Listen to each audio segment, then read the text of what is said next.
MRP Gear Reviews back here again for another review. Today's review will be reviewing active versus passive speakers, or also known as powered versus non-powered. There are benefits to both. We will start out with the powered speaker here.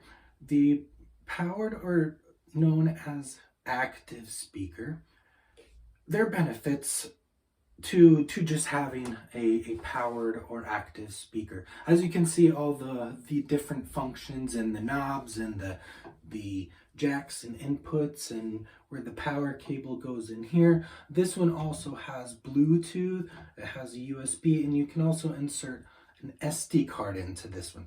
This one is good for if you want to take it on the road, or you want to say you're performing in a coffee shop. You could take a speaker similar to this, an active speaker. You can plug in your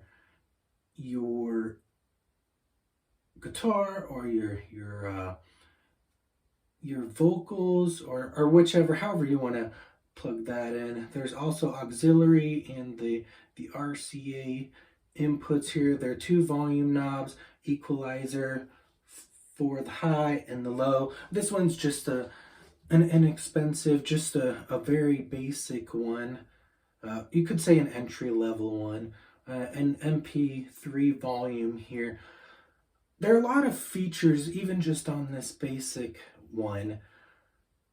You can also take a mixer for this and plug a mixer in and plug all your inputs and all your instruments, your vocals into it, and use it, and then plug it into one of the inputs there and control all your settings on the mixer.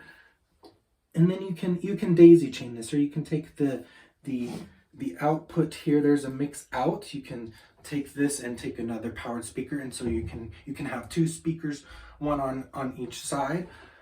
This could be used for personal use too, like jamming in your house, or you want to play some music. You can connect your Bluetooth there, your phone or other device, tablet, whatever Bluetooth device you have. You can use that for personal use too.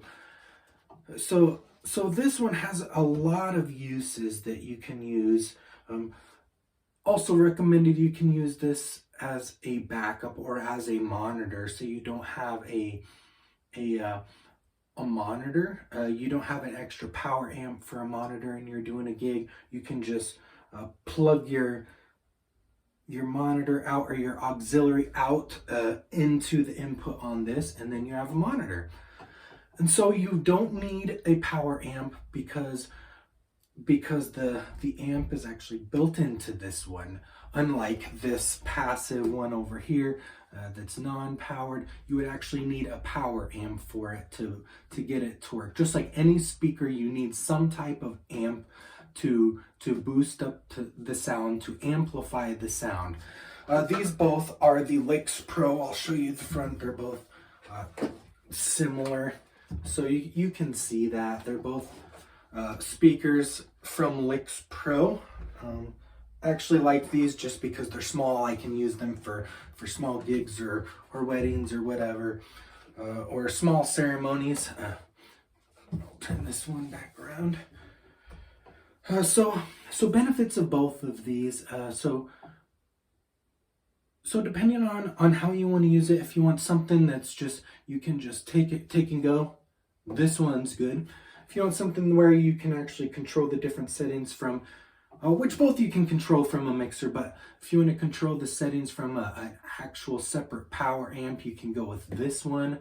If you're okay with that and you already have a compatible power amp, you can do that. I like these Lix Pro speakers. I'm not endorsed by Lix Pro, and I'm not a dealer, and I don't sell Lix Pro. I just found these, and I'm used to these just for smaller gigs or performances or whatever. So that's why I pulled these out today, just so you can get a view on these. They both have, if you look at the bottom there, you can put it on a speaker stand. It does have the knob here, you can see on the back. the knob, you can make it tighter. This one is as I mentioned, the passive speaker. That's an 8-inch. Same as this. This is the Lix Pro, the powered 8-inch. They both are of good use. They both will do the job. You just need to know what you're doing with them. With the power amp for this one, and this one with the already built-in amplifier. You can benefit from either of these, and you don't have to go with this brand. There are other similar models for the small. You can even go with the big if you're doing bigger gigs. The big speakers, I know a lot of people will go with the JBL, they will go with Mackie, they will go with some of the other more familiar brands for the powered and the powered and active, and the non-powered and passive. It just depends on your preference. Some people have different preferences of brands. Some people don't. They just want something to start out with.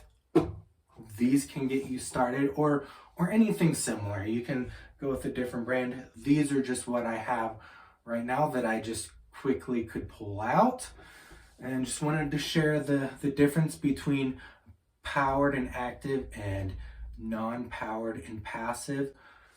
They both work. They both do the job. You just need to do research on if you want the passive here to find a compatible power amp. There are some people, you can buy a basic power amp, but you don't want to buy something too powerful. So if you're looking at power amps, you want to make sure they're compatible with ohms and wattage, and the just take and go right here. You just need an outlet and a power source just to plug into an outlet to get that power, and then you can plug in your stuff and go.